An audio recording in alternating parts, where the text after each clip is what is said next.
예, 오늘은 성령 충만을 회복합시다라는 제목으로 말씀을 나누겠습니다. 우리 서로 한번 인사했으면 좋겠습니다. 저를 보시면서 성령 충만하시기 바랍니다. 예, 성령 충만하시기 바랍니다. 어떻게 보면 성령 충만하시기 바랍니다. 참 좋은 인사인데요. 그런데 오늘 이 인사가 그냥 인사말로 끝나지 않고 우리 모두의 실제 고백이 되고 기도가 되기를 원합니다. 우리가 살아가는 시대를 보면은 다들 굉장히 바쁘게 살아가는 것을 보게 됩니다. 학생도 바쁘고요. 직장인도 바쁘고 자영업 하시는 분들도 굉장히 바쁘게 살아갑니다. 심지어 은퇴하신 분들도 그 나름대로 바쁘게 살아가시는 것을 보게 됩니다. 바쁘지 않는 사람이 별로 없는 것 같아요. 그런데 참 아이러니한 것은 그렇게 바쁘게 살았는데도 우리 뒤를 잠시 돌아보면은 내가 뭘 그렇게 했는지, 그리고 시간이 다 어디로 갔는지 너무나 빨리 지나가 버리고 마음이 공허할 때가 있다는 것이죠. 분명 하루 종일 분주했는데 우리의 영혼은 채워지지 않고 몸은 지치고 마음이 메말라 있다는 것입니다. 게다가 가정은 더 예민해지고 신앙은 자꾸 형식적으로 바뀌어 가는 것이죠. 이러한 상황이 오게 되면 사람들은 생각합니다. 내가 시간을 좀 더 잘 관리해야 되겠다. 아니면 좀 더 효율적으로 내가 살아야 되겠다. 아니면은 내가 낭비하고 있는 것을 뭔가 좀 줄여야 되겠다. 이런 생각을 한다는 것입니다. 물론 그런 것도 필요합니다. 그러나 오늘 성경은 그보다 더 깊은 말씀을 우리에게 이야기합니다. 바울은 이야기하죠. 세월을 아끼라. 때가 악하니라 라고 이야기합니다. 이 말씀은 단순히 시간을 잘 관리하고 생산적으로 살아라, 계획 있게 살아라 이런 의미가 아닙니다. 성경이 말하는 것은요, 그것보다 훨씬 더 깊다는 것이죠. 우리가 살고 있는 이 시대가 영적으로 악하고 사람의 마음을 하나님께서 떼어놓는 일들이 너무 많습니다. 그렇기 때문에 그리스도인들은 시간을 그냥 흘려보내서는 안 된다는 거예요. 다르게 이야기해서 깨어 있어야 한다는 것입니다. 주의 뜻이 무엇인지 분별해야 합니다. 그리고 무엇보다도 우리는 성령 충만한 삶으로 돌아가야 한다는 것이죠. 성령 충만은 어떤 몇몇 사람들의 전유물이 아닙니다. 목회자들만이 받는 것도 아니고요. 특별한 체험을 많이 한 사람들의 이야기도 아닙니다. 모든 성도에게 주어지는 하나님의 명령입니다. 오늘 18절을 볼까요? 18절 기록합니다. 술 취하지 말라 이는 방탕한 것이니 오직 성령으로 충만함을 받아라 라고 이야기합니다. 그런데 이것은 선택사항이 아니라 하나님의 명령이라는 거예요. 그렇기에 오늘 우리는 이 말씀 앞에서 우리 자신을 정직하게 한번 돌아보는 것이죠. 나는 정말 성령 충만한 사람인가? 나는 예수님을 믿는다고 말하면서 정말 실제로는 내 고집대로 살아가고 있지는 않는가? 아니면 내 시간, 내 말, 내 관계, 내 감사, 내가 드린 이 예배가 정말 성령의 다스림 아래에 있는가? 이것을 살펴보아야 합니다. 그래서 오늘 말씀을 통해서 이 세 가지를 살펴보고 주시는 은혜를 함께 나누고자 합니다. 먼저 첫 번째는 성령 충만은 세월을 아끼며 사는 삶이라는 것이죠. 15절과 16절 기록합니다. 제가 다시 한번 읽어보겠습니다. 그런즉 너희가 어떻게 행할지를 자세히 주의하여 지혜 없는 자같이 하지 말고 오직 지혜 있는 자같이 하여 세월을 아끼라. 때가 악하니라. 바울은 여기서 먼저 어떻게 느끼는가 보다 어떻게 행하는가를 이야기합니다. 즉 신앙은 머리로 아는 데서 끝나는 것이 아니라는 거예요. 입술로 고백하는 데서 끝나는 것이 아닙니다. 신앙은 반드시 그의 삶으로 드러나고 나타나야 합니다. 그래서 바울은요, 어떻게 행할지를 자세히 주의하여 라고 이야기합니다. 무슨 말입니까? 대충 살지 말라는 거예요. 신앙생활을 습관처럼 흘려보내지 말라는 이야기입니다. 한번 생각해 보시기 바랍니다. 우리는 하루에도 수많은 선택을 하면서 살아갑니다. 무엇을 볼지, 또 무엇을 들을지, 누구를 만나고 무엇을 말할지, 또 어디에 시간을 사용할지 계속 선택을 하고 있습니다. 그런데 많은 경우 그 선택을 믿음으로 하지 않고 그냥 습관으로 하는 거예요. 자, 기도 없이 그냥 선택을 합니다. 말씀과 상관없이 선택을 합니다. 그저 세상 사람들이 살아가는 방식과 동일하게 똑같이 선택한다는 거예요. 그러면 어떻게 될까요? 겉으로는 우리가 예수 믿는 사람처럼 보일지 모르겠습니다. 하지만 삶의 방향은 점점 하나님과 멀어진 길로 가게 된다는 거예요. 그래서 바울은 이야기합니다. 지혜 있는 자같이 하라고 이야기하는 거예요. 성경에서 말하는 지혜는요, 세상의 처세술이 아닙니다. 눈치 빠르게 사는 것도 아닙니다. 손에 안 보고 사는 기술도 아닙니다. 성경에서 말하는 지혜는 하나님을 경외함으로 사는 것을 이야기합니다. 그리고 하나님의 뜻 따라 사는 것입니다. 그러니까 세월을 아낀다는 것은요, 단지 시간을 절약하라는 뜻이 아니라는 것이죠. 하나님이 주신 시간을 하나님의 뜻을 위해서 사용하라는 것입니다. 사랑하는 성도 여러분, 우리가 바쁘게 사는 것과 지혜롭게 사는 것은요, 다른 일입니다. 열심히 사는 것과 하나님 앞에서 바로 사는 것은 서로 다른 이야기입니다. 어떤 사람은 정말 열심히 삽니다. 쉬지 않고 뛰어다닙니다. 그런데 그 바쁨의 중심에 하나님이 안 계신다는 거예요. 내 자존심, 내 욕심, 내 성공을 위해서 내 즐거움과 나의 계획만 그 안에 가득 차 있습니다. 그러면 아무리 분주해도 그 인생은요, 지혜로운 인생이 아니라는 것이죠. 반대로 겉으로는 굉장히 평범해 보입니다. 하지만 하루하루를 하나님께 의탁하고 맡겨진 자리에서 신실하게 살려고 하고 정말 말씀에 순종하면서 살면은 그 사람이 세월을 아끼는 사람입니다. 사랑하는 성도 여러분, 문제는요, 신앙의 양이 아니라 신앙의 방향입니다. 얼마나 많이 했는가 보다 내가 무엇을 위해서 살고 있는가가 더 중요하다는 것이죠. 오늘 본문은 왜 세월을 아끼라고 이야기하고 있습니까? 때가 악하니라. 때가 악하다고 이야기합니다. 이 말은 우리가 사는 시대가 영적으로 중립적인 시대가 아니라는 것이죠. 가만히 있으면은 믿음이 유지되는 그런 시대가 아닙니다. 방심하면은 금방 세상에 휩쓸려서 쓸려가는 시대라고 이야기하는 것이죠. 지금 오늘 우리 현실을 한번 보셨으면 좋겠습니다. 세상은요, 끊임없이 우리한테 이야기합니다. 너 자신을 위해 살아야 돼. 하고 싶은 대로 하고 살아. 편한 것이 좋은 거야. 즐거우면 괜찮은 거야. 너무 신앙도 심각하게 생각하지 말고 그냥 적당히 하면 좋아. 그런 이야기를 한단 말이에요. 그런 이런 시대 속에서 아무 생각 없이 살면 어떻게 될까요? 하나님의 뜻보다 내 기분이 더 중요해지고, 예배보다 그냥 내 개인 일이 더 중요해지고, 기도보다는 휴대폰이 더 중요해지고, 가정보다는 내 편안함이 더 중요해지게 되는 것입니다. 그렇기 때문에 성도는 깨어 있어야 하는 거예요. 세월을 아낀다는 것은 남은 시간을 선하게 사용하는 것이 아니라 지금 내가 영적 전쟁 가운데 있다는 의식을 가지고 살아가는 거예요. 예수님은 누가복음 12장에서 어리석은 부자 비유를 말씀해 주셨습니다. 이 어리석은 부자는 보니까요, 많은 것을 거두었습니다. 심지어 창고를 더 크게 짓습니다. 그리고 이야기하는 것이죠. 영혼아, 여러 해 쓸 물건을 많이 쌓아두었으니까 편안히 쉬고 먹고 마시고 즐거워하자라고 이야기했습니다. 근데 세상은 이런 모습을 보고 뭐라고 이야기합니까? 아, 성공했구나. 야, 대단하다. 그렇게 이야기한단 말이에요. 그러나 하나님은 그를 향해서 뭐라고 말씀하십니까? 어리석은 자여라고 말씀하십니다. 왜 어리석다고 이야기한 걸까요? 열심히 일해서가 아닙니다. 재산이 많아서도 아닙니다. 그의 삶 가운데 하나님이 없었기 때문에 그를 어리석은 자라고 이야기하는 거예요. 사랑하는 성도 여러분, 우리도요, 조심해야 합니다.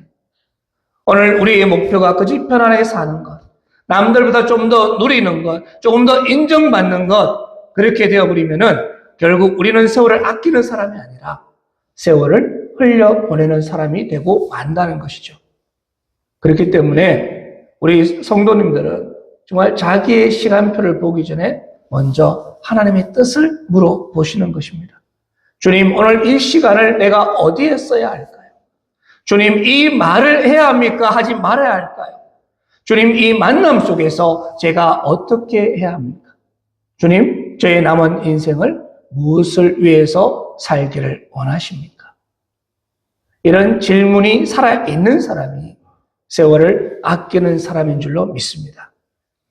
어떤 분은 이렇게 이야기할 수도 있습니다. 목사님, 저는 대단한 일을 하는 사람도 아니고 그저 먹고 사는 것만 해도 벅찹니다. 하루하루 생활하는 것도 힘이 듭니다. 이렇게 이야기하시는 분도 있을 수 있습니다. 맞습니다. 그런데 세월을 아끼는 삶은요, 특별한 일을 해야 가능한 것이 아닙니다.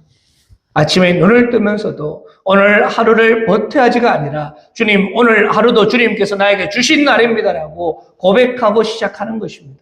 그것이 세월을 아끼는 것이고요. 가정에서도 내가 함부로 말하지 않는 거예요. 믿음으로 한마디 하는 것, 그것이 세월을 아끼는 것이고요. 정말 미움이 있고 서운한 마음이 있을 때 그것을 오래 붙들지 않고 내가 먼저 손을 내미는 것, 그것이 세월을 아끼는 것입니다. 또한 나아가서 예배를 가볍게 여기지 않고 말씀 듣는 자리를 사모하는 것, 그것이 세월을 아끼는 것이고요. 복음 전할 기회가 있을 때 복음을 전하는 것, 그것이 세월을 아끼는 것입니다. 왜 그럴까요? 오늘 우리에게 주어진 하루는요, 그냥 우리에게 자연스럽게 주어진 하루가 아닙니다. 하나님께서 우리에게 맡기신 하루라는 것이죠. 둘째는요, 성령 충만은 내 뜻이 아니라 성령의 다스림을 받는 삶이라는 것입니다. 17절과 18절입니다. 우리 같이 한번 읽어보겠습니다. 17절, 18절 시작. 그러므로 어리석은 자가 되지 말고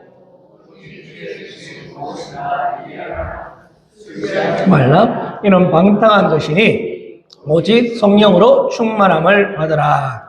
아멘. 바울은 여기서 두 가지를 대조합니다. 어리석음과 주의 뜻을 이해하는 것, 그리고 술 취함과 성령 충만을 대조합니다. 그런데 왜 이 둘을 연결해서 말하고 있을까요? 술 취하게 되면은 사람의 판단이 흐려집니다. 절제가 무너지고 자기 중심을 잃게 됩니다. 자기 자신을 통제하는 것처럼 보이지만 사실은 술이 그 사람을 지배하기 시작하는 것이죠. 그래서 바울이 말하는 핵심은요, 단지 술 자체를 말하는 것이 아니에요. 지금 무엇의 지배를 받고 있느냐는 것입니다. 그렇게 술의 지배를 받지 말고, 세상 분위기의 지배를 받지 말고, 감정의 지배를 받지 말고, 자신의 분노나 욕심, 두려움의 지배를 받지 말고, 오직 성령의 다스림을 받으라라고 말하는 것입니다. 여기서 우리는요, 성령 충만을 좀 바르게 이해해야 되는데, 성령 충만은 어떤 신비한 에너지나 아니면 기운, 힘 이런 것이 아닙니다. 그리고 내가 기분이 아주 고조되는 그런 상태도 아닙니다. 성령님은요, 하나님이십니다. 인격적인 하나님. 그렇기에 성령 충만은 내가 어떤 강한 감정을 느꼈다라는 말보다 성령 하나님께서 내 삶을 다스리는 상태를 이야기합니다. 자, 보세요. 성령 충만은요, 결코 말씀과 분리되어서 나타나지 않습니다. 성령님께서는 말씀을 통해서 역사하시고 우리를 그리스도께로 인도하십니다. 또한 그리스도의 말씀을 깨닫게 하시고 그 말씀에 순종하도록 만들어 가신다는 거예요. 그렇게 성령 충만하다는 말은 내가 뭔가 특별한 체험을 많이 했다는 뜻이 아니라 말씀 앞에 내 고집을 꺾고 그리스도께 순종하는 삶이 깊어지고 있다는 이야기입니다. 오늘 본문 17절은 바울은 이야기합니다. 주의 뜻이 무엇인가 이해하라라고 이야기했습니다. 주의 뜻을 이해한다는 것은 무슨 숨겨진 비밀을 밝혀내는 것이 아니라 하나님께서 이미 우리에게 주신 말씀 안에서 무엇을 주님께서 기뻐하시는지, 하나님께서 원하시는 것이 무엇인지를 분별하고 발견하는 것입니다. 어떤 분은 하나님 뜻을 찾는다고 하면서 자꾸 뭔가 특별한 느낌, 특별한 표적, 특별한 감동을 찾습니다. 물론 하나님의 섭리 가운데 하나님이 그분을 인도하실 수도 있죠. 그러나 하나님은 이미 우리에게 주신 말씀으로 우리가 마땅히 살아갈 길을 충분히 보여주셨다는 거예요. 정직해라고 말씀하셨고, 거룩하라고 말씀하시고, 용서하라고 말씀하셨고, 감사하라고 말씀하시고, 예배하라고 말씀하셨습니다. 복음을 부끄러워하지 말라라고 말씀하시고 탐욕을 버리라고 말씀하셨고 음행과 더러운 말을 멀리하라고 이야기하시고 이것을 사랑하라고 말씀하셨습니다. 이것이 하나님의 뜻이라고 말씀하셨다는 거예요. 그런데 우리는 이것은 잘 안 하면서 자꾸 다른 뜻을 찾습니다. 다른 거 뭔가를 바라는 거예요. 뭔가 또 특별한 경험을 찾습니다. 그러다 보니까 신앙이 공중에 붕 뜨는 거예요. 사랑하는 성도 여러분, 성령 충만은 그런 것이 아닙니다.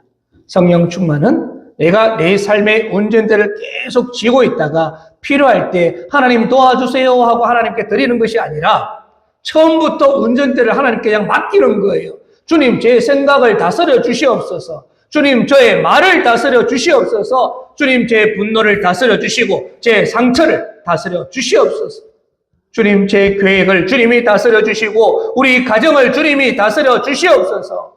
이렇게 자신의 모든 것을 주님께 내어드리는 것.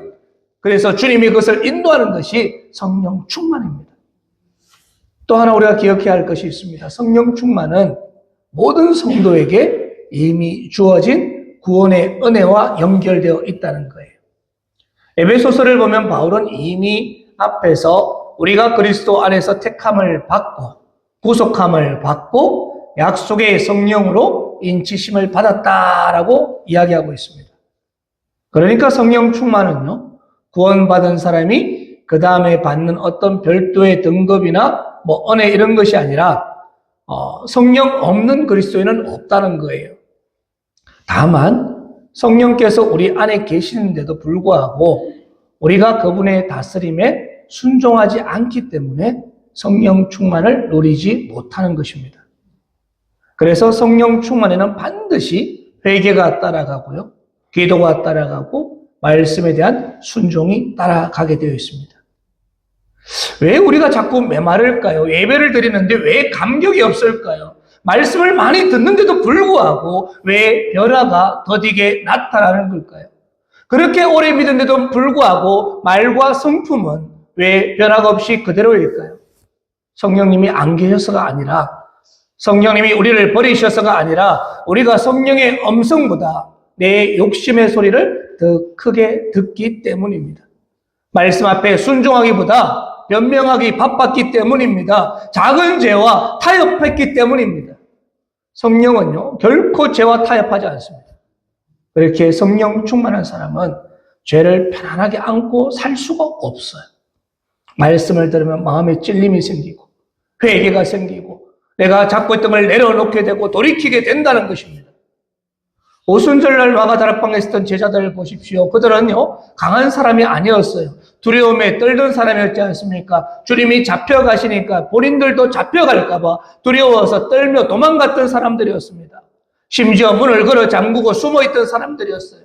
그런데 성령님이 임하시니까 그들이 어떻게 됩니까? 복음 앞에 담대해집니다. 그들의 입술이 바뀌고 삶이 바뀌고 그들의 사명이 회복되는 걸 보게 됩니다. 그렇습니다. 성령 충만하게 되면은 사람이 바뀝니다. 성령 충만을 우리의 생각을 바꾸고 우리의 말을 바꾸게 될 줄로 믿습니다. 성령 충만은 자기 중심 생활이 아니라 예수 그리스도 중심으로 살게 된다는 것이죠. 사랑하는 성도 여러분, 성령 충만은요, 그리스도를 높이고 내 자아를 낮추고 말씀에 순종하게 하는 은혜인 줄로 믿습니다. 세 번째 성령 충만의 열매는 예배와 감사와 관계의 회복으로 나타난다는 거예요. 19절에서 21절입니다. 이것도 같이 한번 읽어보겠습니다. 시작. 시와 찬송과 신령한 노래들로 서로 화답하며 찬송하며 범사의 우리 주 예수 그리스도의 이름으로 항상 아버지 하나님께 감사하며 그리스도를 경외함으로 피차 복종하라.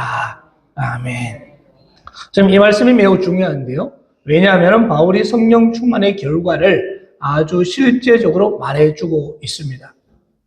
많은 사람들이 성령 충만을 말할 때 비일상적인 것, 특별한 것, 눈에 띄는 것을 생각합니다.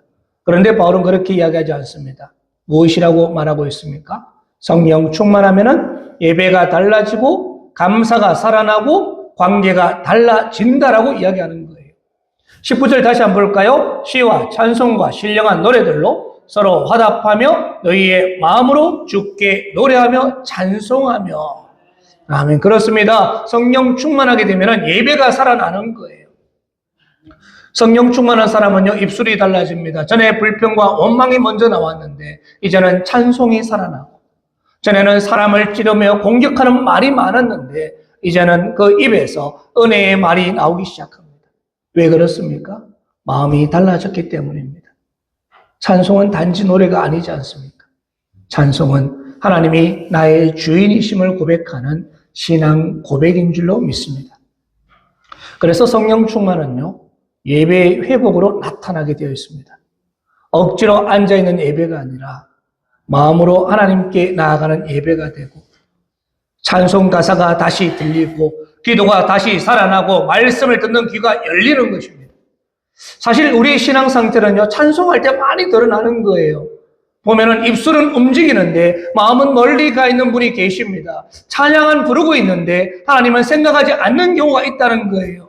예배를 드리는데 감격이 없습니다. 그럴 때 우리는 기도하셔야 하는 거예요. 주님, 제 심령을 다시 살려주시옵소서. 주님, 나의 마음을 다시 회복해 달라라고 기도하시는 것입니다.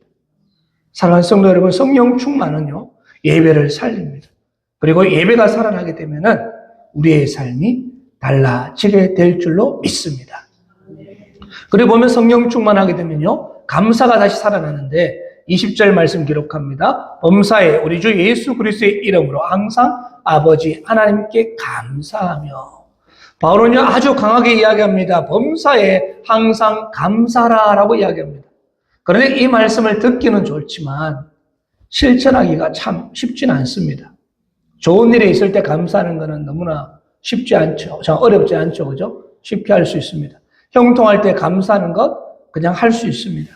그런데 문제는 힘이 들 때입니다. 내 뜻대로 안 될 때, 몸이 아플 때, 문제가 생겼을 때, 기도에도 응답이 없을 때, 그때 우리가 감사하는 것이 참 어렵다는 거예요. 우리 힘으로 안 되는 것을 보게 되죠. 그냥 의지를 가진다고 되는 것도 아닙니다. 억지로 감사합니다라고 한다고 해서 진정한 감사가 생기지 않습니다. 왜 그럴까요? 감사는 은혜이기 때문에 그렇습니다. 감사는요, 성령님께서 우리 마음에 비춰주실 때 나오는 열매가 감사입니다. 성령님께서 우리 눈을 열어주시면은 환경은 똑같은데도 불구하고 감사가 나오기 시작하고요. 아직까지 문제가 해결되지 않았음에도 불구하고 주님, 그래도 감사합니다. 주님, 지금 이 정도까지만 된 것도 감사합니다라고 고백하게 된다는 것이죠. 왜 그럴까요? 성령님께서 하나님이 어떤 분인지 생각나게 하시고 그리스도의 십자가가 얼마나 큰 은혜인지 다시 보게 하시고 하나님이 나를 버리지 않으셨고 지금도 나를 붙들고 계신다는 것을 깨닫게 하기 때문입니다. 사랑하는 성도 여러분, 우리는요, 이미 그리스도 안에서 구원의 은혜를 입었기 때문에 감사할 수 있습니다. 이미 하나님의 자녀가 되었기 때문에 감사할 수 있습니다. 이미 우리는 우리에게 영원한 기업이 보장되었기 때문에 감사할 수 있다는 것이죠. 그렇습니다. 성도의 감사는요, 고난 속에서도 하나님을 신뢰하는 믿음의 고백인 줄로 믿습니다. 그리고 세 번째 보니까 성령 충만하게 되면은 관계가 회복이 되는 거예요. 21절 기록합니다. 그리스도를 경외함으로 피차 복종하라. 이 말씀도 참 중요한데요. 왜냐하면은 성령 충만의 가장 확실한 열매 중 하나가 바로 인간 관계에서 나타나기 때문입니다. 많은 사람이 성령 충만을 말하면서 보면은 자기 체험만 계속 이야기하는 거예요. 그런데 오늘 본문은 뭐라고 이야기합니까? 관계를 이야기합니다. 예배를 말하고 감사를 말하고 관계를 말하고 있다는 거예요. 이 말은 무슨 말입니까? 성령 충만은 반드시 공동체 안에서 검증되어 간다는 것이죠. 어떻게 검증됩니까? 성령 충만을 받고 말이 부드러워졌는가? 성령 충만으로 인해서 그의 삶이 가정에서 달라졌는가? 교회 안에서 남을 세워주는가? 내 주장만 하던 사람이 한 걸음 물러설 줄 아는가? 잘못했을 때 미안하다고 말할 수 있는가? 다른 사람의 허물을 들추기보다는 오히려 덮어줄 줄 아는가? 이것이 나타난다는 거예요. 성령 충만의 표지입니다. 피차 복종하라는 말은요, 질서 없이 아무 말이나 다 따르라는 뜻이 아닙니다. 그리스도를 경외하기 때문에 서로 존중하고 서로 배려하고 서로 섬기라는 뜻입니다. 그리고 바로 이어서 바울은 이야기하죠. 부부 관계, 부모와 자녀의 관계, 종과 상전의 관계에 대해서 오늘 본문 뒤에 이야기를 합니다. 무슨 말인가요? 성령 충만은 추상적인 말이 아니라 생활 속에서 그대로 드러난다는 이야기예요. 진짜 성령 충만한 사람은 삶이 가정에서 드러나게 되어 있습니다. 부부 사이에서 드러나게 되어 있고요. 자녀를 대하는 태도에서 드러나게 되어 있습니다.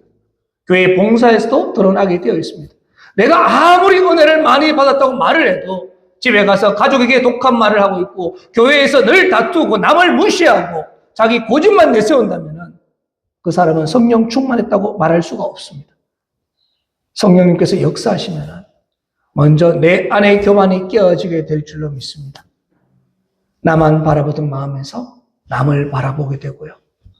상대방을 위하는 마음을 가지게 되는 것이죠. 그것이 성령님이 주시는 은혜이고 역사인 줄로 믿습니다.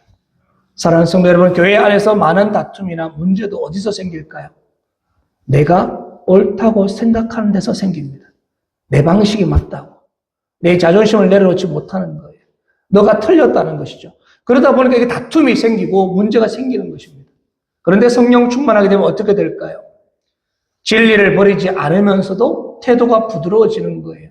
원칙은 붙듭니다. 하지만 사랑으로 행하는 거예요. 예수 그리스도를 경외함으로 그를 존중하고 그를 배려하고 섬겨주는 것이죠. 그로 인해서 질서가 생겨나는 것입니다. 말씀을 정리합니다. 사랑하는 성도 여러분, 오늘 본문은 우리에게 분명하게 이야기합니다. 지혜 없는 자 같이 살지 말라. 세월을 아끼라라고 이야기합니다. 주님의 뜻이 무엇인지 이해하라라고 이야기합니다. 술 취하지 말라. 오직 성령으로 충만함을 받으라라고 이야기합니다. 찬송하라, 감사하라, 피차 복종하라라고 말씀하십니다. 그런데 이 모든 말씀은 결국 하나를 이야기합니다. 성령 충만한 삶으로 돌아가라는 것이죠. 사랑하는 성도 여러분, 성령 충만한 내가 열심히 애써서 만들어내는 어떤 흥분이 아닙니다. 성령 충만은 그리스도 예수 안에 있는 자에게 하나님께서 말씀과 기도를 통해서 계속 부어주시는 은혜인 줄로 믿습니다.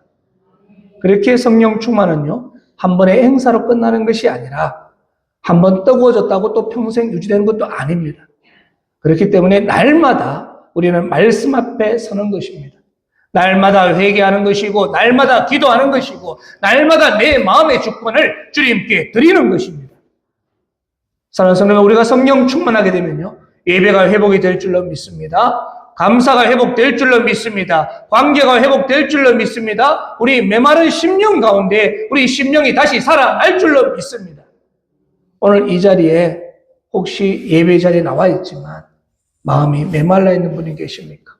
기도는 하지만 확신이 없고, 찬양은 드리지만 감격이 없고, 예배는 드리지만 기쁨이 없고, 정말 오래 믿었지만 마음이 딱딱하게 굳어 있는 분이 계십니까? 오늘 말씀 앞에 다시 주님께로 나아가는 것이죠. 주님, 제 안에 성령 충만을 회복하게 하여 주시옵소서. 주님, 제 생각보다 주님의 뜻을 따르게 하여 주시옵소서. 주님, 제 감정보다 성령의 다스림을 받게 하여 주시옵소서. 주님, 제 입술에 찬송을 회복시켜 주시고 제 마음에 감사를 회복시켜 주시고 제 관계에 화평을 회복시켜 주시옵소서. 성령 충만은 멀리 있지 않습니다. 말씀 앞에 엎드리는 자에게, 죄를 자백하며 돌이키는 자에게, 그리스도를 붙드는 자에게 하나님은 그 풍성한 은혜를 베푸실 줄로 믿습니다.